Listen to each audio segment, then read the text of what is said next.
नमस्कार, just look न्यूजमध्ये आपलं सहर्ष स्वागत आहे। मी सुफी सय्यद, जर्नलिस्ट, अहिल्यानगर। समोरचं हे जे दृश्य आपण पाहत आहात, ही नदी आहे सीना नदी। आपल्या शहराजवळूनच वाहणारी ही सीना नदी खरोखरच खऱ्या अर्थानं आज आपण या नदीचं स्वरूप पाहत आहोत। आतापर्यंत याला फक्त लोक सीना नाला म्हणायचे। हा नाल्याचा भाग होता आणि नाल्याचा भाग असल्यामुळे लोक याला नालेगाव म्हणतात। हे विस्तीर्ण पात्र बघा कुठनं कुठपर्यंत। अक्षरशः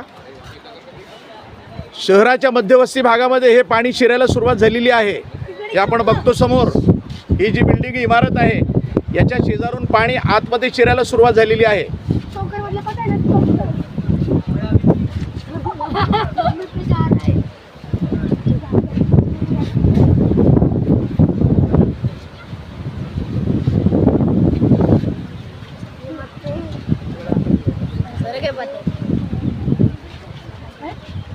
हा नालेगावचा सखल भाग आणि हा सीना नदीचं पात्र, हे सीना नदीचं पात्र आपण बघतोय।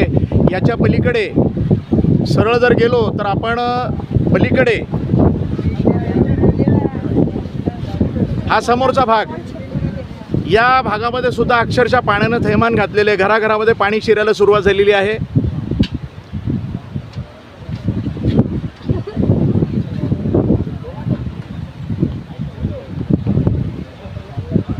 अक्षरशः ही जी नदी आपण बघतो, ही नदी याचं पात्र जे होतं ते प्रचंड होतं। पण आता याला काय म्हणावं? नगरपालिकेची मेहरबानी म्हणावी की महानगरपालिकेची मेहरबानी की प्रशासनाची मेहरबानी, की अक्षरशः या ठिकाणी या विस्तीर्ण पात्राचं छोटा नाला म्हणून ज्याला म्हणतात त्याची परिस्थिती निर्माण झाली आणि नाल्यात परावर्तित झाल्यामुळं आजची ही परिस्थिती ही ओढावलेली आहे। याला जबाबदार कोण आहे?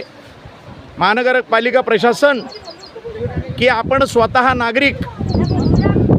कधी आपण कोणाला विचारलेलाच नाही हा प्रश्न की ही जे काही नदी होती ती नदी गेली कुठे? अक्षरशः नदी चोरली गेली आहे, पात्रच उरलेलं नाही नदीचं।